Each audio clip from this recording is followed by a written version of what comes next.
ನಮಸ್ಕಾರ ಸ್ನೇಹಿತರೆ, ನಮ್ಮ ನಂಬಿಕೆಗೆ ಸ್ವಾಗತ ಸುಸ್ವಾಗತ. ಸ್ನೇಹಿತರೆ, MS ಉಮೇಶ್ ಈ ಹೆಸರು ಕನ್ನಡ ನಾಡಿನ ಸಿನಿಮಾ ರಂಗದಲ್ಲಿ ಅಚ್ಚಳಿಯದೆ ಉಳಿದು ಬಿಡ್ತು. ತನ್ನ ವಿಭಿನ್ನ ಶೈಲಿಯಿಂದಲೇ ಜನಮನ ಗೆದ್ದು ಸುಮಾರು 350ಕ್ಕೂ ಹೆಚ್ಚು ಸಿನಿಮಾಗಳಲ್ಲಿ ಅಭಿನಯಿಸಿ ಸಿನಿ ಪ್ರೇಕ್ಷಕರನ್ನ ನಗೆಗಡಲಲ್ಲಿ ತೇಲಿಸಿದ ಈ ಮಹಾನಟ ಇಂದು ನಮ್ಮೊಂದಿಗಿಲ್ಲ. ಆದರೆ ಈ ಹಾಸ್ಯ ಕಲಾವಿದನ ಮೋಡಿ 100 ವರ್ಷಗಳು ಸಂದರೂ ಅಳಿಯಲಾರದು. ಅದರಲ್ಲೂ MS ಉಮೇಶ್ ಅವರ ಹಾಸ್ಯ ಪ್ರಸಂಗ ಕಣ್ಣ ಮುಂದೆ ಬರೋದು ಅಂದರೆ, ಅಯ್ಯಯ್ಯೋ ಇವರು ನನ್ನ ಅಪಾರ್ಥ ಮಾಡ್ಕೊಂಡು ಬಿಟ್ರಲ್ಲ, ನಾನೇನೋ ಬೇಕು ಅಂತ ಹೀಗೆ ಮಾಡಲಿಲ್ಲ, ಹೇಳ್ಕೊಳ್ಳೋಣ ಅಂದರೆ ನನ್ನ ಹೆಂಡತಿ ಕೂಡ ಊರಲ್ಲಿಲ್ವೇ ಎಂಬ ಪ್ರಸಿದ್ಧ ಡೈಲಾಗ್ ಮುಖಾಂತರ.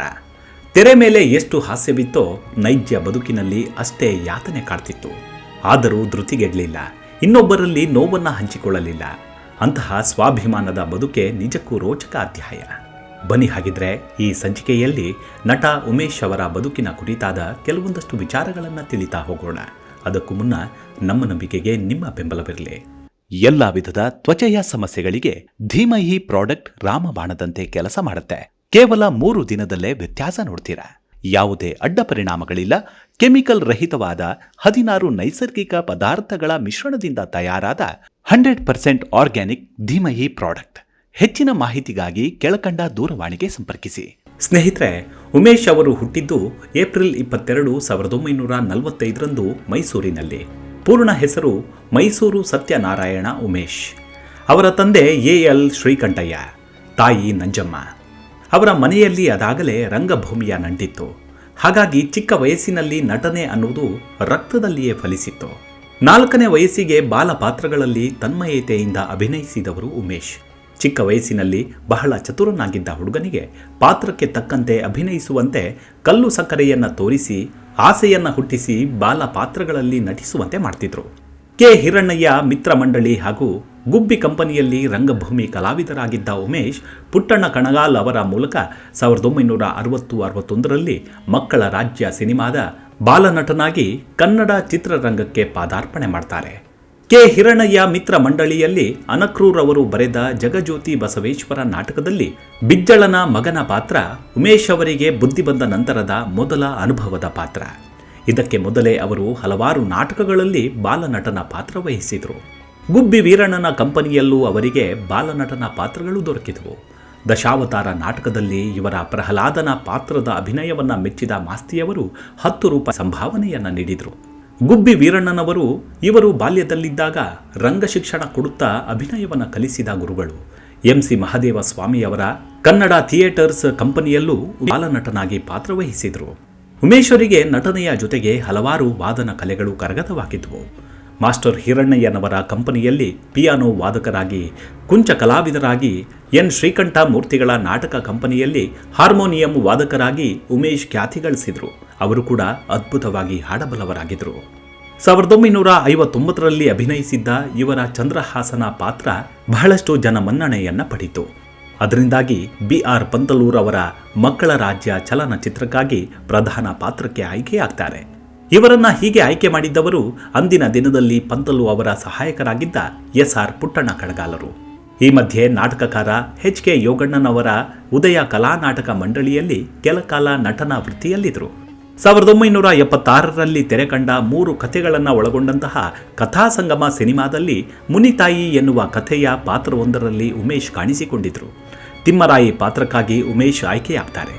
ಇದಾದ ನಂತರ ಅವರ ಚಿತ್ರರಂಗದ ನಂಟು ಬೆಳೀತಾ ಹೋಯಿತು.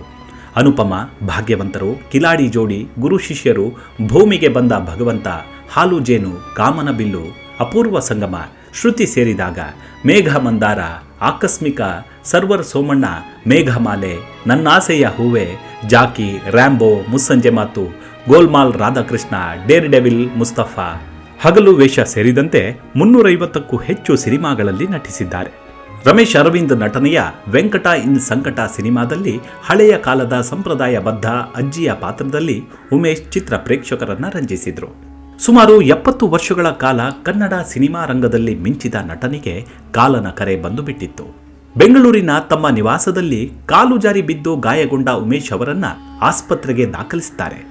ಆರಂಭದಲ್ಲಿ ಸಣ್ಣ ಪೆಟ್ಟಾಗಿದೆ ಅಂತಲೇ ಭಾವಿಸಲಾಗಿತ್ತು. ಆದರೆ ಕಾಲು ಮತ್ತು ಭುಜಕ್ಕೆ ಪೆಟ್ಟು ಮಾಡಿಕೊಂಡಿದ್ದ ಉಮೇಶ್ ಅವರನ್ನ MRI ಮತ್ತು CT ಸ್ಕ್ಯಾನಿಂಗ್ ಮಾಡಿದಾಗ ಆಘಾತಕಾರಿಯಾದ ವಿಚಾರ ಗೊತ್ತಾಗಿತ್ತು. ಅದೇನೆಂದರೆ ಉಮೇಶ್ ಅವರಿಗೆ ಅದಾಗಲೇ 4ನೇ ಹಂತದ ಲಿವರ್ ಕ್ಯಾನ್ಸರ್ ಇದೆ ಅನ್ನೋದು. ಅಲ್ಲಿಗೆ ಇಡೀ ಚಿತ್ರರಂಗ ಮರುಕಪಟ್ಟಿತ್ತು. ಹಲವು ಕಲಾವಿದರು ಉಮೇಶ್ ಅವರ ಆರೋಗ್ಯ ವಿಚಾರಿಸಲು ಆಸ್ಪತ್ರೆಗೆ ಭೇಟಿ ಕೊಟ್ಟರು. ಅವರ ಚಿಕಿತ್ಸೆಗೆ ವಿನೋದ್ ರಾಜ್ ಕೂಡ ಸಹಾಯ ಮಾಡಿದ್ರು. ಕಷ್ಟಪಟ್ಟು ದುಡಿದು MS ಉಮೇಶ್ ಅವರು ಮುಂದೆ ಬಂದವರು. ಯಾರ ಬಳಿಯೂ ಕೈ ಚಾಚುತ್ತಿರಲಿಲ್ಲ. ಸರ್ಕಾರದಿಂದ ಸಹಾಯ ಸಿಗಲಿ ಎಂಬ ನಿರೀಕ್ಷೆ ಕೂಡ ಅವರಿಗಿರಲಿಲ್ಲ. 80ನೇ ವಯಸ್ಸಿನಲ್ಲಿ ಸಿನಿಮಾಗಳಲ್ಲಿ ಅಭಿನಯಿಸುತ್ತಾ ಕುಟುಂಬಕ್ಕೆ ಆಧಾರವಾಗಿದ್ರು MS ಉಮೇಶ್. ನಿಜಕ್ಕೂ ಉಮೇಶ್ ಅಣ್ಣನವರದ್ದು ಸ್ವಾಭಿಮಾನದ ಬದುಕು, ಅಲ್ಲದೆ ಜೀವನದಲ್ಲಿ ತೃಪ್ತಿ ಕಂಡಿದ್ದವರು. ಎಷ್ಟಿದೆಯೋ ಅಷ್ಟರಲ್ಲೇ ನೆಮ್ಮದಿಯ ಜೀವನ ಮಾಡುವುದು ಹೇಗೆ ಎಂಬುದನ್ನು ಅರಿತಿದ್ದವರು. ಅವರು ಹೀಗೆ ಹೇಳ್ತಾರೆ, ಸರ್ಕಾರವೇ ಸಹಾಯ ಮಾಡಲಿ ಅಂತ ನಿರೀಕ್ಷಿಸೋದು ತಪ್ಪಾಗತ್ತೆ. ಯಾಕಂದರೆ ಪ್ರತಿಯೊಬ್ಬರಿಗೂ ದುಡಿಯುವ ಚೈತನ್ಯ ಕೊಟ್ಟಿರ್ತಾನೆ. ನಾನು ಕೂಡ ಯಾರಿಂದಲೂ ಅಪೇಕ್ಷೆ ಪಡಲ್ಲ. ಯಾರಾದರೂ ಸುಮ್ಮನೆ ದುಡ್ಡು ಕೊಟ್ಟರೆ ನಾನು ಪಡೆಯಲ್ಲ. ನಮ್ಮಿಂದ ಏನಾದರೂ ಕೆಲಸ ಆಗಬೇಕಾದ್ರೆ ನಾನು ಮಾಡ್ತೇನೆ. ಯಾಕಂದರೆ ಕಲಾವಿದರು ಯಾವಾಗಲೂ ಸ್ವಾಭಿಮಾನಿಗಳು. ಕೆಲಸ ಮಾಡಿ ದುಡ್ಡು ಕೇಳ್ತೇವೆ, ಕೆಲಸ ಮಾಡದೆಯೇ ಕೈ ಚಾಚಲ್ಲ ಎಂದಿದ್ರು MS ಉಮೇಶ್. ಜೊತೆಗೆ ನಾವು ಸರ್ಕಾರವನ್ನು ದೂಷಿಸೋದು ತಪ್ಪು. ಕೋಟ್ಯಾಂತರ ಜನರ ಸಮಸ್ಯೆಯನ್ನು ಸರ್ಕಾರದವರು ಬಗೆಹರಿಸ್ತಾ ಇರುವಾಗ ನಮಗೆ ಯಾಕೆ ಸಹಾಯ ಮಾಡಿಲ್ಲ ಅಂತ ಕೇಳಿದರೆ ಅದು ತಪ್ಪಾಗತ್ತೆ. ರಂಗಭೂಮಿಯಲ್ಲಿ ನಾನು ಬಹಳ ವರ್ಷ ಕೆಲಸ ಮಾಡಿದ್ದರಿಂದ ನನಗೆ 2,000 ರೂಪಾಯಿ ಪೆನ್ಷನ್ ಬರುತ್ತೆ. ನನಗೆ ಅಷ್ಟು ಸಾಕು. ಯಾವುದಾದ್ರೂ ಸಿನಿಮಾದ ಅವಕಾಶ ಸಿಕ್ಕಿದ್ರೆ ಸಾಕು. ಅಲ್ಲದೆ ಮನುಷ್ಯನಿಗೆ ತೃಪ್ತಿ ಇರಬೇಕು. ಭಗವಂತ ನಮಗೆ ತೃಪ್ತಿ ಕೊಟ್ಟಿದ್ದಾನೆ. ನಾವು ಇರೋದೇ 3 ಜನ, ನನ್ನ ಮಗಳು, ಪತ್ನಿ ಮತ್ತು ನಾನು. ಎಲ್ಲರೂ ನಮಗೆ ಆಸರಿಯಾಗಿದ್ದಾರೆ. ನಾವು ಅದ್ದೂರಿಯಾಗಿ ವೈಭವದ ಜೀವನ ಮಾಡಿಲ್ಲ. ನನ್ನ ಬಳಿ ಕಾರು ಕೂಡ ಇಲ್ಲ. ಕಾರ್ ಇಟ್ಟುಕೊಂಡ್ರೆ ಅಲ್ಲಿ ಹೋಗಬೇಕು ಇಲ್ಲಿ ಹೋಗಬೇಕು ಅನಿಸುತ್ತೆ. ನನಗೆ ಯಾವ ಆಸೆ ಕೂಡ ಇಲ್ಲ. ಭಗವಂತ ಈ ಮಟ್ಟಿಗಿಟ್ಟಿದ್ದಾನೆ, ಸಾಕು ನನಗೆ. ಕರ್ನಾಟಕದಲ್ಲಿ ಎಲ್ಲೇ ಹೋದರೂ ಜನ ಪ್ರೀತಿಸ್ತಾರೆ, ಅದಕ್ಕಿಂತ ದೊಡ್ಡ ಆಸೆ ಯಾವುದೂ ಬೇಡ ಎಂದಿದ್ರು. ಆದರೆ ವಿಧಿಯಾಟ ಬೇರೆಯದ್ದೇ ಆಡಿತ್ತು. ಉಮೇಶ್ ಪತ್ನಿ ಸುಧಾ ಅವರು ಖಾಸಗಿ ಸುದ್ದಿವಾಹಿನಿ ಜೊತೆ ಮಾತನಾಡಿ ಕಣ್ಣೀರಾಗ್ತಾರೆ. ಉಮೇಶ್ ಮತ್ತು ಸುಧಾ ಅವರದ್ದು ಲವ್ ಮ್ಯಾರೇಜ್. ಕಷ್ಟಪಟ್ಟು ಜೀವನ ಮಾಡಿದ್ರು. 2 ಮಕ್ಕಳು ಜನಿಸಿದ್ರು. ಆದರೆ ಆಳೆತ್ತರದ ಮಗ ಅಕಾಲಿಕ ಮರಣ ಹೊಂದಿದ. ನಂತರದಲ್ಲಿ ಉಮೇಶ್ ಅವರ ಬದುಕೆ ಅತಂತ್ರವಾಯಿತು. ಮುಂದೆ ಹೇಗೆ ಜೀವನ ಮಾಡೋದು ಎಂಬ ಚಿಂತೆ ಅವರಿಗಿತ್ತು. ಉಮೇಶ್ ಪತ್ನಿ ಸುಧಾ ಅವರು ಹೀಗೆ ಹೇಳ್ತಾರೆ, ಮನೆಯವರಿಗೆ ವಯಸ್ಸು ಆದಂತೆಲ್ಲ ಶಕ್ತಿ ಕುಂದಿತ್ತು. ಕೊನೆಗೂ ಸೀರಿಯಲ್ ಒಪ್ಪಿಕೊಂಡ್ರು. ಕಾಯಿಲೆ ಬಂತು ಅಂತ ಕ್ಯಾನ್ಸಲ್ ಮಾಡಿದ್ವು. ಈಗಲೂ ನಾನು ದುಡಿಬೇಕು ಕಣೆ ಸುಧಾ ಅಂತ ಹೇಳ್ತಿದ್ದಾರೆ. ಕಾಲು ಜಾರಿ ಬಿದ್ದಿದ್ದೇ ಒಂದು ನೆಪ ಆಯಿತು. ಹುಷಾರಾಗ್ತೇನೆ ಎಂಬ ಭರವಸೆ ಅವರಿಗಿತ್ತು. ಆದರೆ ದೇಹಕ್ಕೆಲ್ಲ ಕ್ಯಾನ್ಸರ್ ಹರಡಿತ್ತು. ಅವರು ಹುಷಾರಾಗಲ್ಲ ಎಂಬುದು ನಮಗೆ ಗೊತ್ತಿತ್ತು. ಮೊದಲೇ ತಿಳಿದಿದ್ದರೆ ಏನಾದರೂ ಮಾಡಬಹುದಿತ್ತು.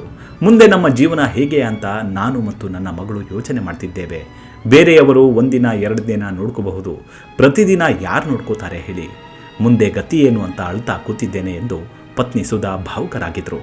ಆದರೆ ಬದುಕು ಅನ್ನೋದು ನಿರಂತರ. ಯಾರಿದ್ರೂ ಯಾರು ಇರದಿದ್ರೂ ಹರಿಯುವ ನೀರಿನಂತೆ ಸಾಗುತ್ತಲೇ ಇರುತ್ತೆ. ಅಂತೂ ಉಮೇಶ್ ಅಣ್ಣ ಎಂಬ ಮಹಾನ್ ನಟ ಇಂದು ನಮ್ಮೊಂದಿಗಿಲ್ಲ. ಆದರೆ ಅವರ ಆದರ್ಶ, ಅವರ ನಟನಾ ಶಾರದೆಯ ಕೊಡುಗೆ ಎಂದೆಂದಿಗೂ ಅಮರವಾದದ್ದು. ಮುಂದಿನ ಸಂಚಿಕೆಯಲ್ಲಿ ಮತ್ತೆ ಸಿಗೋಣ.